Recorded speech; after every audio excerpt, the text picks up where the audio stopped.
Do you wave your terrible towel when Renegade plays? Reach for a tasty cake when JJ shouts, "He scores!" Does the sound of an F1 engine make your heart race? Doing push-ups with a Nittany Lion after a TD? Then lend us an ear, and we will share the exhilaration of Steelers football, the excitement of Flyers hockey, the nail-biting finishes of F1, and the pride when we yell, "We are Penn State." Welcome to the SteelFlyers Show, the strangest combination of sports fandom since pineapple was put on pizza.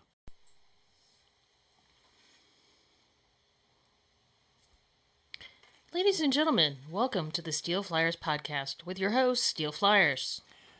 Thank you, and thank you, and thank you. That is our lovely and delightful co-host and executive producer who is going to be taking care of all the great things. Ronice, thank you for joining us. Thank you. And I am your host, Ron SteelFlyers, and I got to tell you something, folks. We're going to try something here a little bit different. This is the SteelFlyers Podcast, and we've now upgraded to a show. So we're doing a video show, and hope you guys like the format. Hope you like everything and what's going on here. It's going to be busy. We got our executive producer, Ronice. How you doing, Ronice? I'm doing well. Awesome. She's going to be taking care of all the great things here behind the scenes and all that great stuff so that, this show can go off, sort of, maybe, without a hitch. Okay, I can try. So first of all, I would like to say big, huge thank you to Spreaker and all of the great things that they do to allow us to get to all the many podcasting platforms out there for you to go to and follow. All you have to do is go to your favorite podcasting platform, type in SteelFlyers Podcast, and you'll get our name will pop up. You give us a 5-star rating and then follow us and like us and do the subscribe thing, and you know what to do. And get on there and do that, so take care of that. Also, be sure to go to the website. Check it out. Got a new page out there for the editor-in-chief. That's right, it's called the Editor's Desk. So you got to go out there and check out the new Editor's Desk, where there's some different articles out there from Lance Green, writing about different subjects, like, say, the Eagles or the Phillies. So be sure to go check that out. The Editor's Desk at SteelFlyers.com. Be sure to check that out. Also, be sure to check out all the latest and greatest from yours truly and the great editor-in-chief, from Prospect Watch to Hockey Writers Inc. So be sure to check that all out. Thank you very much for hitting the like and subscribe. We are going to dive right into the whole new format of what we're going to do here at the new SteelFlyers Podcast. And since we're doing all that new, we're going to go with, hey, Season 3. Okay. Episode 1. Right? What? Sure, why not? Why not, right? Come on. What could be, seriously, what could go wrong, right? All right, well, that's what we're going to do. We're going to start off with... How hard could it be? Yeah, right. How hard could it be? You know what I mean? The famous last words. Exactly. Also, I'd like to say a big, huge thank you to all the folks out there for going to the website. Man, the last couple of months have been record months for the website, so thank you all very much for checking it out. Also, thank you for hopping over to the YouTube channel. And don't forget, you can also go to TikTok and type in SteelFlyers, and you'll be able to see all the great shorts that are being done from Amfram, our great editor, our great video editor. You got to go check out the great shorts. They're also on YouTube. He also posts them out on TikTok as well, too, so be sure to go check those out. Some of them are some really good little tidbits of information there from Lance and myself, so be sure to go check them out as well, too. So, here we go. This is my favorite time of the year. I know you're probably wondering, like, well, wait a minute, how can it be your favorite time of the year? Well, the first thing I'm going to say is you got it right there. The Stanley Cup playoffs, second season. Right? That's all I got to say. Okay. Unfortunately, the Flyers are playing golf. So, I mean, that was the best choice for them, honestly. I do too. I really feel that them not winning was. I mean, they had a good year. Really good year for sure. But let's face it, they would have faced up against the likes of Carolina, like what the Islanders did, and the Islanders didn't fare very well against the likes of Carolina. And Carolina is now moving on to play the Rangers. So there is 2 Game 6s happening tonight between the Vegas Golden Knights and the Dallas Stars, and with Dallas leading that series 3-2, and then the other game is the Nashville Predators versus the Vancouver Canucks, and that is happening right now as we speak, and Vancouver leads that series 3-2, so those are both Game 6s, so Dallas could send Vegas home, the defending Stanley Cup champions, and Vancouver could be potentially moving on if they were able to win the game tonight. So, with that being said, some of the matchups are going to be starting here. I believe on Sunday is when the second round is going to start. So be sure to start checking some of that great stuff out too here, you know what I mean? So can't wait for some of the second round stuff to get going. Avalanche are moving on. Good on the Avs, man. They just played really well. They lost that first game, and then they just said, okay, sorry, we're going to win. So, yeah, Edmonton took out L.A. the other night. And so there you go. So there's just a handful of games left here with Boston and Toronto. Game 7 tomorrow. And winner goes on and loser goes to play golf. So, speaking of playoffs, I know this is not the Stanley Cup playoffs, but the Lehigh Valley Phantoms are in the playoffs. So there you go. That's another great point, and I believe Game 2 is tonight. Okay, against the Hershey Bears. Against the Hershey Bears in Hershey, and then and Hershey did win the first game 2-1. But man, I'll tell you what, it was a comeback for the Phantoms, and Bob Rostruck on the call to get them Phantoms going. And I'll tell you what, man, he does an awesome job. So hats off and big salute to him for being the play-by-play call for the Phantoms. Also, a big shout out to Jim Jackson for doing 2 playoff games. He did the final Carolina versus the Islanders game with Jody Shelley, and he also did one of the Boston-Toronto games with Jody Shelley as well, too. And they were the best games called during this playoff run. Just calling it like I see it, so there you go. Do you think that Jim Jackson ever thought he would be doing broadcasting with Jody Shelley when he was calling his games? No, but you know what? Here's the sad thing about what's going on with Jim. Jim has been in the business for a very long time, and he's been calling games for the Flyers for over 30 years, and he has never been able to call a Stanley Cup game. And it's really a shame because he has one of the great voices. He has one of the great personalities.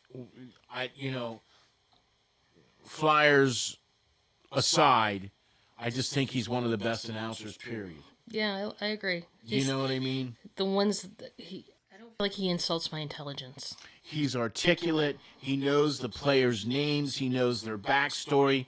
You know, that's why he is the consummate Emmy-winning professional that he is. And so, hats off to Jimmy for doing for a couple of those playoff games, because they were some of the best playoff games, bar none. So, super awesome for that as well, too. You know what I mean? So, question. Who do you think will win the playoffs? What's your prediction? Well, okay. So I went into this with looking at the Avs being a heart favorite and looking at Dallas being a logistic favorite. I also really think that it might be time for McDavid and Draisaitl and the Edmonton Oilers. It might be their time, although I just don't know if they're gonna have the team to do it, because, man, I'll tell you, Dallas is a really good team, and the way that they've come back and now lead the series against Vegas, that really is driving it home. Vancouver, man, I'll tell you, they're just a good team up and down the lineup. They've got good centers. They've got good defense. They've got good goaltending. The Avalanche are, 2 years removed from the Stanley Cup final, winning the final, you know what I mean? And they're in the playoffs again, So there's no, just obvious choice. Like, everybody's like, oh, they're going to win because... Well, the President's Trophy, the Rangers did handedly beat Washington. You know what I mean? And so now they're moving on to play Carolina. That's going to be a great series, I think. Yeah, they're both really good teams. Yeah, and we'll see how that's going to fly. And Florida is waiting for the winner of Boston and Toronto. Uh-huh. Right, so there you go. That's what's going on with the NHL. Like I said, man, this is my favorite time of the year because not only do we get the playoffs, which is the second season for the NHL, and there's nothing in my book harder to do as an athlete all day long than it is to win a Stanley Cup, because now not only did you just play 82 games, but now you have to play another, if you do it, you have to potentially play another 21 or 27 more games before you can hoist the cup, and that's a pretty tall order. Yeah, especially after you've been playing. After you've been playing 82 games, yeah. You know what I mean? So, right. So, okay. You're beat up and sore and all that. Exactly. So, okay, here we go, and we're gonna stay in the realm of hockey. Okay, we're gonna stay in the realm of hockey, and we're gonna talk about another one of my favorite times of the year. For one, the college, the NCAAs had the Frozen Four back in March, not too long ago. The women under 18 IIHF was just a couple weeks ago. That was awesome to watch. And now we're watching the men under 18 World Championship IIHF from Finland. And I got to tell you, folks, it just feels like a foregone conclusion that, as you can see, these are the final two semifinal matchups: United States versus Slovakia and Canada versus Sweden. And clearly, the winners of these two games is going to play in the gold medal game, and then the two losers play in the silver medal and the bronze medal game. Bronze medal, okay. Right. I thought it was silver. If you lose in the gold medal game, you get the silver. Oh, that's where it is. Okay. Yeah. Gotcha. Right? And you still get a really nice Tissot watch. That's the part you like. Yeah, man, because the player of the game gets a really nice watch, and then whoever wins usually gets a really nice watch, because obviously it's sponsored by Tissot, and well, I'm a great proponent of the brand itself because that's a really good watch. So, but it just seems like a foregone conclusion that it's just going to end up being the United States versus Canada for some kind of medal, and big time awesome props for Prospect Watch, the show that Lance and I do, where we interview some of the greatest talents in the world today in hockey. And two of our players that we've interviewed, Ryder Ritchie and Carter George, are playing for the Team Canada. And they're playing well. Very well. In fact, Carter George, the goaltender for Canada, has been playing lights out. Ryder Ritchie's got, I believe, 2 or 3 goals and a couple of assists as well. One of them being a power play goal. So, I mean, the guys are playing really well. So these guys are potentially going to be available for the draft, this coming draft, 2024. Yep. And you're seeing a lot of guys that are either already drafted or going to be drafted this coming year playing in this tournament. Mm-hmm. So, very, very exciting games. And so we will know by the end of Sunday night who's going to be having the gold medal and who's going to be having the bronze medal. Great. So there you go for that. But excited to see the United States team doing very, very well. And, of course, the Canadian team doing very, very well. Both teams very stacked. So we'll see if it comes down to those two teams going for the gold medal. At least that's what I'm predicting anyway. So there you go. That's my take on that. So speaking of takes on that, how about if we take this, folks, and this is another one of the reasons why this is my favorite time of the year. Folks, that's right. We are talking about open-wheeled racing. We're talking about Formula One, the pinnacle of racing sports. It doesn't get any better than this. There are only 22 men on the planet capable of driving these cars. So it's... But they have backups. They have backup drivers. Okay, but... I'm just messing with you. but... Yeah, they have backup drivers, but only for emergencies. I know. Okay, so... I have a question. Well, rather a statement. When does Lewis Hamilton start driving for Ferrari? Really? You had to bring that up? Of course I did. I don't understand why we have to bring that up. We don't need to bring that up. Look, it's a foregone conclusion that Lewis Hamilton has signed a contract to drive for Ferrari next year. That's not this year. So I don't know how I feel about that just yet. So, I mean, he's a good driver, but... He's a world champion driver. He just needs a car. Right. Clearly, because the Mercedes is just not the same car as it was. And now Red Bull has been the dominant team now for the last few years. And, in fact, Adrian Newey just left Red Bull. That is a huge blow because he is their master designer. Where is he going? There's speculation that he might be going to...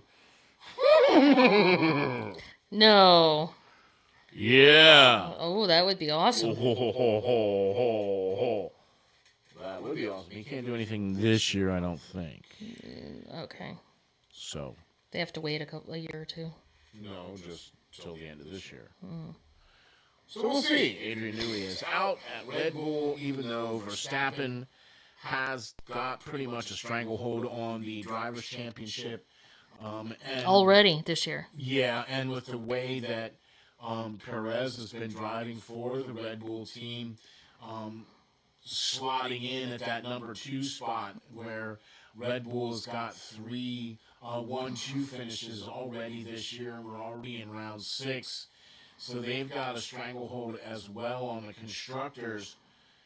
Ferrari's kicking the tires. McLaren kicking the tires up there, trying to, bite off at that big apple there of Red Bull. They are in Miami. That's right, folks. I'm talking about Miami. Florida. Florida. Will Smith swing about. Okay, yeah, there you go. The place where Cape Canaveral is, the place where Disney World is, the place where Universal is, the place where... Well, that's not in Miami, though. That is in... No, but Florida. Yeah. United States. A Grand Prix race in the United States. More than one. We have 3 now. 3 now. Isn't that awesome? It really is. This being the second year of the Miami Grand Prix. It takes place around the stadium and around the Hard Rock Cafe area there, where they have a whole media thing where they've got the stadium for the Miami Dolphins, and then they also have the track and a lot of other amenities there for guests that are very, Miami themed, beach themed, whatever. Right. So it's last year was a huge success for Miami. I'm imagining this is going to be a favorite stop on the calendar for the drivers, just because it is Miami. It is, in early May, so it's not disgustingly hot. Well, Know, not on not the track. disgustingly hot. Yeah, Yeah. right. But looking forward to that's going to be kicking off this weekend as well too. So it'll be round 6 for the championship in Miami. So that should be interesting to see how the Ferrari team is going to answer for this kind of street circuit track. So we'll see how the Ferrari team is able to handle. They've done really well so far this year. They've been nipping at the heels of the Red Bull. So Hey, we'll take that better than they've been doing. So. That's right, better than what they've been doing. Exactly. So we'll take it. You know what I mean? So they're more consistent. I seem this year than I've seen them. Exactly. Cars aren't breaking down. Exactly. So, there you go. So, all right, folks. Not too long ago, in a galaxy far, far away, there was a draft. For the and NFL. It was cold. And very, very windy. And in that wind, some players blew in from college. And we had the NFL 2024 NFL draft. And folks, for the Pittsburgh Steelers, we're going to break down a little bit here, just real quick, and talk about what happened for the Pittsburgh Steelers for the draft that just took place last weekend. And it was exciting to see and be able to see all the great stuff that happened with the draft, and all the folks that came up and announced draft picks and things like that. It is turning into quite the spectacle. Can I say something real quick? Sure. So here's what I feel bad about when I watch the draft, right? So Goodell comes out with somebody, special to make an announcement, and everybody's booing their heads off at him. This person that he's with, might be the only, this is really a monumental part of their experience in life. Yeah, and they're being booed. And they're being booed. I just feel so horrible for those people. But they're not the ones being booed, so that's the I sad know. part about it. I know, but it's like, okay, I know you don't like the guy, but maybe have some respect for the other person, maybe. I don't know. Just me. It's not the guy, it's the position. No, it's the guy. Okay. Well, here we go. Just so that we can, talk about a little bit of things that happened here with the Pittsburgh Steelers and the NFL draft. First of all, shout out to the fact that there were 6 quarterbacks taken. I believe in the first round. Wow. Yeah, that's a first time that's ever happened, I believe. And going to be interesting, man. A lot of quarterbacks taken in the first rounds, and a lot of offensive linemen taken, and also a lot of wide receivers and things of that nature as well too in this draft. So for the Pittsburgh Steelers, their first round draft pick was Troy Fontenot. And he picked 20 for the Steelers. He's an offensive tackle, and I'll tell you what, this kid looks like he's got some potential. I like his spread. He's 6'4". He's 317. He's got good arms. He's got good feet, but he needs to work on his footwork. He's got good arms, but he needs to work on his leverage. Do you know what I mean? He's very explosive off the ball, and he's capable of getting to that second level, but I believe he's going to need some coaching, and I don't think he's necessarily going to start out of the gate. Okay. Okay. But they're going to have to develop him some. A little bit, yeah. He's going to have to learn to get to that next level and use his body and his strengths to the next level. All these guys are going to have to go through that. You know what I mean? Right, but he's starting off good. He's got good strength. He's got good upper body. You know what I mean? So I like this draft for this position because I really think that would allow Jones to move over to his natural position of left tackle, I believe, instead of right tackle. And then he could potentially play the right tackle then eventually. So we'll see how that goes. But all in all, though, that's not a bad pick. Okay. For Pittsburgh. For their first round, for their 20th pick, they didn't trade or do anything crazy or anything like that. They just stayed pat and made their pick. And so this is who they picked as Troy from Washington. Played a really good college career. I'm looking forward to seeing what he's going to do. He might come in the same way that Broderick Jones did. Which college is he from? Washington. Okay. Where he might come in the same way that Broderick Jones did, where Jones didn't start right away but worked his way into starting. Gotcha. We'll see if this works for Troy. He's also been a lifelong Steelers fan, and guess what? A lifelong Palomalu fan. I wonder why. Well, they share a lot of the same heritage, if you get what I'm saying. Right. They're both from the same area, is what I heard. Yeah. Yeah. Yeah. So in Seattle, I think too. Yeah. You know what I mean? So, all right. So for the Steelers' second round, they did exactly as I was hoping that they would have done 2 years ago, but they did this year, and they were able to select Zach Frazier in the second round, 51st overall, an offensive center from West Virginia University, 6'3", 313 pounds. I'll tell you what, this kid has some potential. Yeah.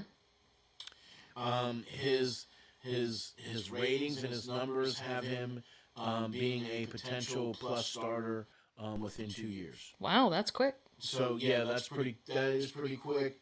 I think For that position, I think. But I think we're gonna see him sooner. Okay. Because the Steelers drafted for need this year. Yeah. Okay. And there was definitely some need in the offensive line and some other positions as well too. But I believe that this is going to be a truly every bit of tape of him that I've seen has been really nice. I like the way he is capable of hiking the ball and making the calls for the defense and everything else like that. So we'll see how he goes. He's got a good frame. Yeah. He's got a good frame. He's lower center of gravity. He's good at pulls. He's athletic. He's got good feet. So we'll see how he goes.